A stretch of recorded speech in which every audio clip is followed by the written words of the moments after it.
Lynn Plourde is an award-winning children's book author from Maine. She has written dozens of stories for kids of all ages and is out with her latest book, The Bionic Boy. She's in the 207 studio to talk with us about it. Thanks so much. Thanks for having me, Samantha. Here. So you have written more than 40 books at this point. What got you into writing them?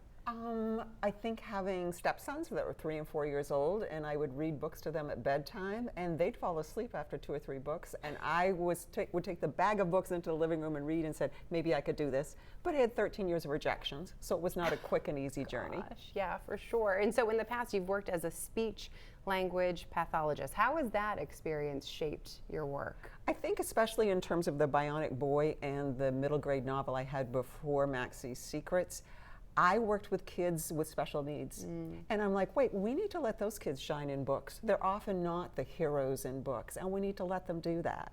So The Bionic Boy has Benji, who's born without hands. He's adopted into a family, has a sister who has Down syndrome, and as a speech therapist, I worked with many kids who had Down syndrome. Yeah, and I'm glad that you mentioned, The Bionic Boy rather, is the new book right here. And you mentioned Benji, he doesn't have a lot of confidence, it seems. And that's something I think a lot of kids struggle with too. I think that's true, Samantha. People aren't sure of themselves. And the fact that he has no hands, he's always trying to put them behind his back when he has photos taken, and you know, he gets teased, and so he tries to not, you know, he tries to sort of save the day in his family with his sister. He'll step forward for her, but otherwise he's obsessed with superheroes, and he hopes he could be brave enough to be a hero, but he's not. He doubts himself. Yeah, and without giving everything away, he does finally find that confidence through somebody else. Yeah, he does. There's a character in the book, Staff Sergeant Dirk Snyder, which may remind us of our own staff sergeant here in Maine, who is a quadruple amputee and lost 4 limbs in a war. And so we think of Travis Mills, and certainly he sparked the idea for the staff sergeant in the story. And Benji sees the staff sergeant give a speech, and he's so confident and sure of himself. And Benji's like, well, maybe I could do things I didn't think that I could do.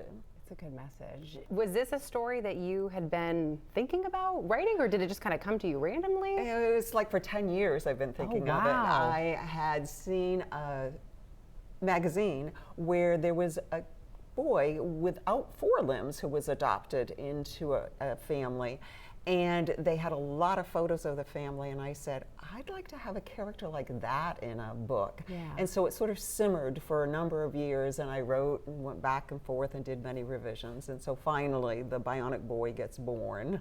I love it. I love it. So you have been known to visit schools with your books. What do you get out of those trips to see those kids, and what do you hope that the kids get out of your books, and specifically The Bionic Boy? I love visiting schools, and I call myself a teaching author because I don't want to just go in and read my books. I want to share lessons on writing and teach kids to write themselves. And so for like The Bionic Boy, I'll share with them information about kids with limb differences and kids who have Down syndrome. So I want them to learn, because guess what? They have kids in school with them who have Down syndrome. They're going to see people who have limb differences. So they can begin to understand better. And I think that helps them to have a little more empathy. Yeah, and a different perspective on the world around them. So we mentioned you've written more than 40 books. That's a lot. How do you keep your writing fresh? I think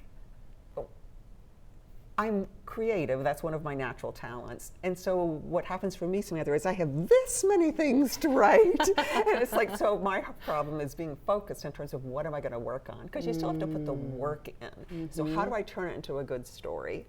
And it takes revision. There's so many revisions that happen, even in a picture book that may only be 2 typed pages. And I keep looking for new, ideas, and I put the ideas down, but I have hundreds of ideas. I won't live long enough to write them all.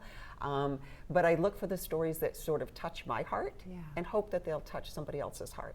My #1 job as an author is to make readers feel.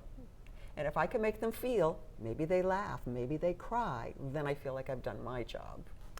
That's great advice right there. We'll leave it at that. Thank you so much for Thank coming you in for and having talking me. about your new book. If you would like to learn more about Lynn Plourde and the Bionic Boy, you can read more about it on our website and app. Don't go anywhere. 207 is back right after this.